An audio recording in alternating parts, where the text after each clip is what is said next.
The Amazon rainforest is a vast and amazing place, consisting of 2.1 million square miles of rainforest and accounting for 20% of the fresh water that runs into the world's oceans. The Amazon River itself is more than 4,000 miles long and is the largest river by volume, bringing 58 million gallons of fresh water per second to the ocean. Much of the Amazon has been threatened by fire and deforestation for reasons ranging from slash-and-burn farming to gold mining and cattle ranching.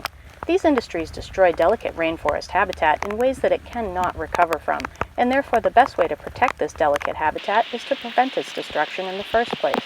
The largest tributary of this mighty river is the Rio Negro, a massive river in its own right, extending 1,700 kilometers from source to sink, responsible for 3 times the amount of water in the Mississippi River, and it covers a basin of 0.75 million square kilometers.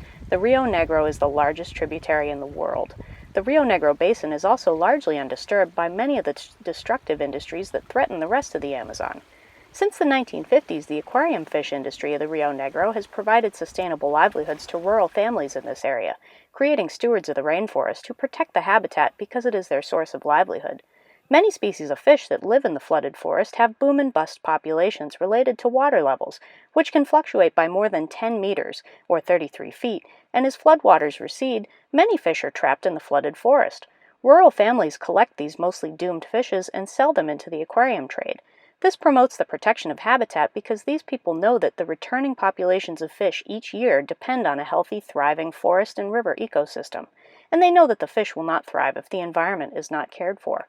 Unfortunately, like most of the Amazon, this balanced and ecologically synced way of life is threatened.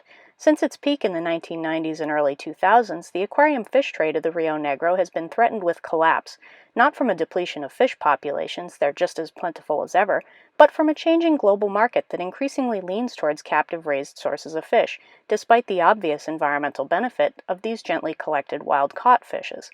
Market forces are the main driver of this change, and informed aquarium enthusiasts can make the biggest difference in the environment by caring about where their fish come from and choosing environmentally responsible fish whenever possible.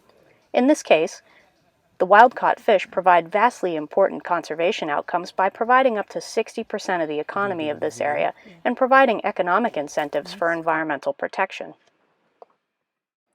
And if you want to see this fabulous habitat for yourself, Project Piaba is organizing an expedition at the end of January, beginning of February 2023. Learn more at www.projectpiaba.org.